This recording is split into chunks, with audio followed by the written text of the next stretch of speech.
ना है पूर्णचंद्र जेना घर है बारमणिया 8 नंबर वार्ड आमर पंचायत गोविंदपुर। घटना ये जो रोड काम जो रिपेयरिंग काम जो है किंतु ठीक से भल से होना कम कौटे इंचे कौटे 1.5 इंच ये कम किंतु फलक होना पुराना फलकर पूर्वतन सरपंच जो थे आमर तो से पीरियड जो कम होता फलक होता से फलकर आमर सरपंच तार बोर्डर लिखिकी कमटा कला यही सरपंच दीज किंतु काम होला लक्षे कि कहला लक्षे कि फलकर लिखाई 2,50,000 कम तो ये आप देखुं ये कम होमर विभाग तदंत हवा दरकार। मु संतोष कुमार बारिक गोविंदपुर पंचायतर एक्स सरपंच प्रतिनिधि। समस्या आम गाँव में 4टा रोड है जो रोड की तार कौन फलक प्रथम तैयारी गवर्नमेंटर गाइडलाइन अच्छी प्रथम फलक तैयारी हे लोक जानवे तापर काम हो।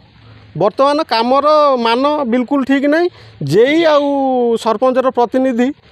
मधुचंद्रिकार बर्तमान फॉल्स बिल हाँपाई राति अधिया बोर्ड तैयारी होता काली आम पचारू से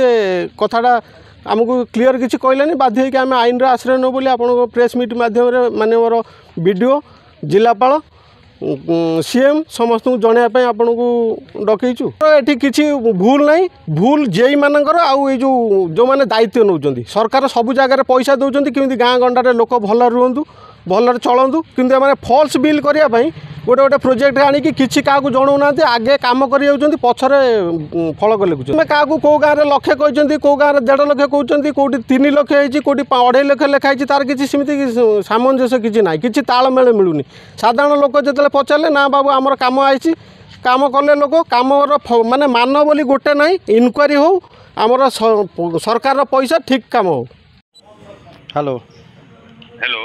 से जो गाँ लोग कंप्लेन करते शुण शुण से 2टा नु 3टा कम जो एक्चुअली जो 12 मणिया गोटे कम गोटे रिपेयर कम है आउ जो 2टा कम एठी जो 2टा कम कौन है एक्चुअली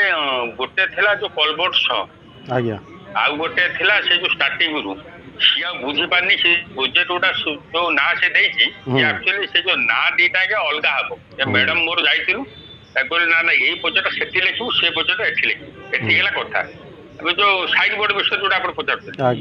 द्वितीय कथा हूँ जो कहूला जो गाँ लोक जो कहते कम खराब मुझे 2 थर 3 थर मैडम भी जाते कम समय मुझे मो पिला भी जाता से समय भी गाँ लोक धरिकी सुधा मुझे जाइली गाँ लोक गोटे कम्प्लेन थी सार कहले एति रास्ता दिंतु नहीं क्या जो रास्ता छड़ा से खाल होगा